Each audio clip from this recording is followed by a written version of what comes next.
As profecias do Venerável Bartolomeu Azzauzier. Introdução. O Venerável Bartolomeu Azzauzier viveu de 1613 a 1658, e foi um sacerdote alemão, fundador de uma comunidade religiosa e visionário e escritor de profecias.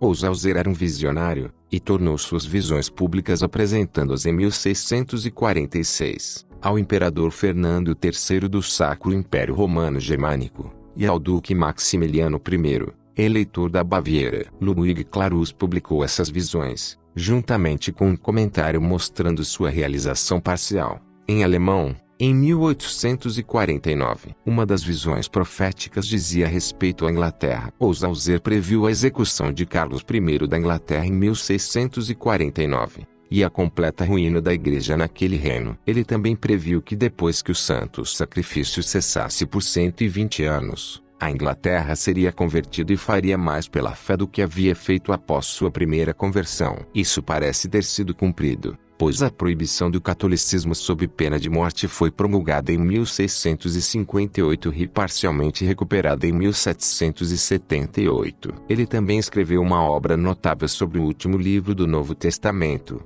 chamado A Interpretação do Apocalipse, que ainda hoje é considerada em grande parte pelos católicos romanos. Ele interpretou o livro do Apocalipse da seguinte forma: as 7 estrelas e os 7 castiçais vistos por João, segundo sua interpretação, significam 7 períodos da história da Igreja, desde a ressurreição de Cristo e o início da pregação do cristianismo, até o final dos tempos. A esses períodos correspondem as 7 igrejas da Ásia Menor, os 7 dias do registro mosaico da criação, as 7 eras antes de Cristo e os 7 dons do Espírito Santo. Como ele afirmou que toda a vida é desenvolvida em 7 estágios, Deus estabeleceu 7 períodos para a regeneração total da humanidade. As características centrais deste comentário apocalíptico dizem respeito ao governante forte, ou o grande monarca, e ao Santo Papa, um assunto favorito de muitas profecias medieval. Isso porque nesse período, a religião dominante no mundo era a fé muçulmana, através do Império Otomano. O texto continua e Azzauzier fala sobre a divisão da história da Igreja cristã em 7 períodos, que são os seguintes: 1. Os status seminativos, ou estado seminal, que é a primeira era da Igreja cristã, a Igreja de Éfeso, iniciando-se a partir da ressurreição de Cristo e o evangelismo dos apóstolos, e foi até os tempos do Papa São Lino e do Imperador Nero, no ano 64 d.C. 2. Os status irrigativos, ou a segunda era da Igreja, a Igreja em Esmirna, que foram os dias de perseguição. Iniciou-se nos tempos do Imperador Nero, no ano 64, e perdurou até a conversão do Imperador Constantino no ano 313 d.C. 3. Os status iluminativos, ou o estado de iluminação, é a terceira era da Igreja, a Igreja de Pérgamo, e se inicia com o Papa Silvestre no ano 314. E segue até o Papa Leão III no ano 816 d.C. 4. Os status pacifíticos, ou o estado de pacificação, a quarta era da Igreja, a Igreja em Tiatira, que vai desde o Papa Leão III no ano 816, ao Papa Nicolau V no ano de 1453 d.C. aproximadamente. 5. Os status afflictionis et purgativos, ou o estado de desastre e purificação, a quinta era da Igreja, a Igreja em Sardes, parte dos tempos do Papa Nicolau V, ou desde a queda do Império Bizantino e a ascensão do Império Turco-Otomano, entre os anos de 1299 e 1453, e vai até o início do reinado do grande monarca, e um santo Papa. Vemos em outras profecias que o reinado do grande monarca se inicia talvez antes ou durante a Primeira e Segunda Guerra Mundial, no período talvez entre 1913 a 1939. 6. O status consolationis, ou o estado de consolação, a sexta era da Igreja, a Igreja em Filadélfia, que parte desde o surgimento do grande monarca e do santo Papa, e do retorno dos judeus, e vai até o surgimento do Anticristo. 7. O status desolationis, ou o estado de desolação, esta é a sétima e última era da Igreja, a Igreja em Laodiceia, e será a Igreja do fim dos tempos. Início da profecia. Depois de uma guerra mundial, chegará um novo período, no qual dois poderosos se enfrentarão. A disputa entre esses dois começará na segunda metade do século XX. Derrubará montanhas e assoreará rios. Uma grande mudança acontecerá, como nenhum homem mortal teria esperado. Céu e inferno se enfrentarão nesta luta. Antigos estados perecerão e luz e trevas serão lançadas umas contra as outras com espadas, mas serão espadas de uma maneira diferente. Com essas espadas, será possível cortar os seus e dividir a terra. Um grande lamento virá sobre toda a humanidade e apenas um pequeno lote de pessoas sobreviverá à tempestade, a peste e ao horror. E nenhum dos dois adversários vencerá nem será vencido. Ambos os poderosos se deitarão no chão, e uma nova humanidade surgirá. Deus possui a chave de tudo. Bem-aventurado aquele que poderá louvá-lo, tendo obedecido a todos os seus mandamentos. E o grande monarca do mundo criará novas leis para a nova humanidade, e iniciará uma nova era, na qual haverá apenas um rebanho e um pastor, e a paz será de longa duração, para a glória de Deus no céu e na terra. Quando tudo já foi arruinado pela guerra, quando os cristãos católicos são pressionados por co-religiosos traidores e hereges, quando a igreja e seus servos tiverem seus direitos negados, as monarquias foram abolidas e seus governantes assassinados. Então a mão do Deus Todo-Poderoso fará uma mudança maravilhosa, algo aparentemente impossível de acordo com a compreensão humana. Haverá um monarca valente ungido por Deus. Ele será católico, descendente de Luís IX, mas descendente de uma antiga família imperial alemã, nascida no exílio. Ele governará supremo em assuntos temporais, e o Papa governará supremo em assuntos espirituais ao mesmo tempo.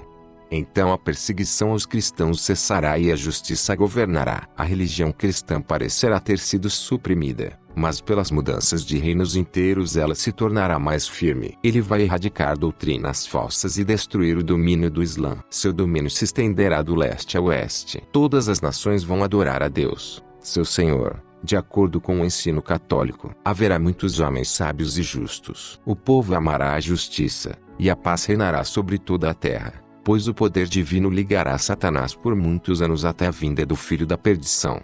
O reinado do grande governante pode ser comparado ao de César Augusto, que se tornou imperador após sua vitória sobre seus inimigos, dando assim paz ao mundo. Também com o reinado de Constantino, o Grande, enviado por Deus, após severa perseguição, para entregar a igreja e o Estado.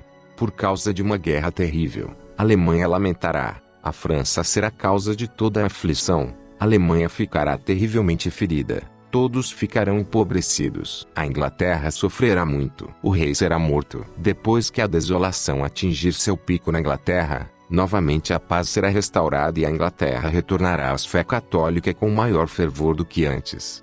O grande monarca terá a ajuda especial de Deus e será invencível. A quinta época do tempo data do reinado de Carlos V, até o reinado do grande monarca. Comentário: Carlos V foi um imperador romano-germânico, que nasceu em 1500, e se tornou rei da Espanha como Carlos I em 1516, e foi aclamado rei do Império Romano-Germânico a partir de 1519, mas abdicou em favor de seu irmão mais novo Fernando I no Império, e seu filho Felipe II na regência da Espanha. Vale salientar que foi nesse período que se iniciou o protestantismo na Alemanha. Aconteceu a descoberta das Américas e do Brasil, e como consequência, se iniciou os primeiros contatos com os índios das Américas através da Espanha e Portugal, e a apresentação para eles do Deus dos romanos, Jesus Cristo. Podemos dizer que o quinto período dessa profecia se inicia a partir do ano 1500 e vai até o período da Segunda Guerra Mundial em 1945. Antes disso houve a queda do Império Bizantino, que finalmente, depois de 666 anos, desde o nascimento de seu fundador, teve o seu domínio reduzido pelas mãos dos romanos europeus, cessando assim um amargo período de grande tribulação, onde os cristãos foram dominados, perseguidos, massacrados e humilhados pelos muçulmanos.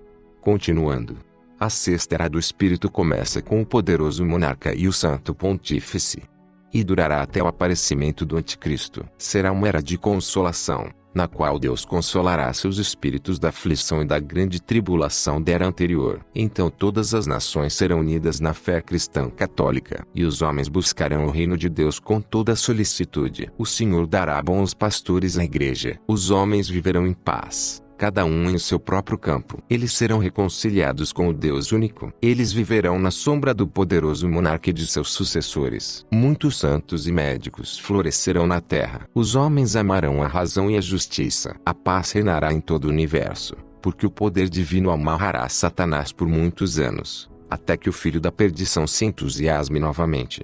A sexta época do mundo, que começará com a emancipação do povo de Israel, e a restauração do templo e da cidade de Jerusalém, perdurará até o advento de Jesus Cristo. Da mesma forma, nesta época, o povo de Israel será consolado em um grau muito alto pelo Senhor, nosso Deus, que os livrará do cativeiro da Babilônia. Os reinos, as nações e o povo se submeterão ao Império Romano, vencidos furiosamente pelo monarca muito poderoso e ilustre que governará durante 56 anos, tornando a paz do universo e reinando sozinho até o advento de Jesus Cristo. E mesmo depois dele. Assim, na sexta era, Deus deleitará sua igreja com a maior prosperidade. Pois, embora na quinta era, vimos em todos os lugares as calamidades mais deploráveis, enquanto tudo é devastado pela guerra, que a igreja e seus membros são explorados e tributados, que os súditos são atormentados, e que todos os homens conspiram para erguer repúblicas, então o próprio homem será tão surpreendentemente mudado pela mão de Deus, de modo que ninguém possa imaginar a humanidade. Pois o poderoso monarca, que virá como um enviado de Deus, destruirá completamente as repúblicas em seu clímax, e ele subjugará tudo à sua vontade e empregará seu zelo em favor da verdadeira Igreja de Cristo. Todas as heresias serão relegadas ao inferno. O império dos turcos será quebrado e este monarca reinará no Oriente e no Ocidente. Todas as nações virão e adorarão o Senhor, seu Deus, na fé católica e romana. Agora, o grande monarca também dominará todas as bestas da terra, ou seja, os reis da terra, sobre as nações bárbaras, sobre os povos rebeldes, sobre as repúblicas heréticas e sobre todos os homens dominados por suas más paixões. É nessa época que a relação do sexto Espírito do Senhor será conhecida, ou seja, o Espírito da sabedoria que Deus difundirá sobre toda a superfície do globo naqueles tempos. Pois os homens temerão o Senhor, seu Deus, eles observarão a lei da justiça e a servirão de todo o coração. As ciências serão multiplicadas e completas na terra. As sagradas escrituras serão entendidas por unanimidade, sem controvérsia e sem os erros das heresias de outrora. Os homens serão iluminados, tanto quanto nas ciências naturais, quanto nas ciências celestes. Finalmente, a sexta igreja, a igreja da Filadélfia, é o tipo dessa sexta era, pois a Filadélfia significa amizade de irmãos e, novamente, guarda a herança em união com o Senhor. Agora, todos esses personagens se reúnem perfeitamente na sexta era, na qual terão amor, concórdia e perfeita paz, e nos quais o poderoso monarca terá que considerar quase o mundo inteiro como sua herança. Ele entregará a terra, com a ajuda do Senhor seu Deus, livre de todos os seus inimigos, da ruína e de todo o mal. Fim. Comentário do editor. Como de costume, para a meditação, deixamos no final um trecho do texto gnóstico, Retorno ao Eu Eterno, que diz: mesmo aqueles que possuem certa percepção espiritual, não entendem que precisam encontrar a verdade enquanto ainda estão vivos, pois depois que o corpo morrer, eles estarão nas mãos das autoridades. Terão que passar por uma revisão, em seguida um julgamento, e serão jogados em outra carne para a servidão. Há sempre muita dor quando eles descobrem que desperdiçaram suas vidas. Mas cada vida nova é uma chance nova. Quando eles encontrarem a palavra doadora de vida, eles mudarão sua forma de viver, permanecendo com o conhecimento e a sabedoria em seus corações até a hora chegar. E fazendo isso, eles passarão pelos portões de todas as autoridades sem medo. E eles se despirão do fardo da escuridão, que é o corpo, e serão batizados 3 vezes. Eles serão recebidos por aqueles que entregam as vestimentas eternas, a luz perfeita do Espírito, porque eles não são estranhos a eles. E eles se dirigirão para o lugar mais alto, já que se tornaram dignos das glórias indescritíveis, pois eles rejeitaram o mundo e os poderes para serem livres da escravidão do esquecimento. E eles habitarão lá para sempre, com os grandiosos, os imortais, na luz do Pai Eterno. E eles aprenderão da sabedoria imperecível perfeita. E eles viverão e nunca mais morrerão. Quem tiver ouvidos para ouvir, que ouça. Ficamos por aqui. Se inscrevam no canal e acompanhem nossos outros audiobooks. Até a próxima.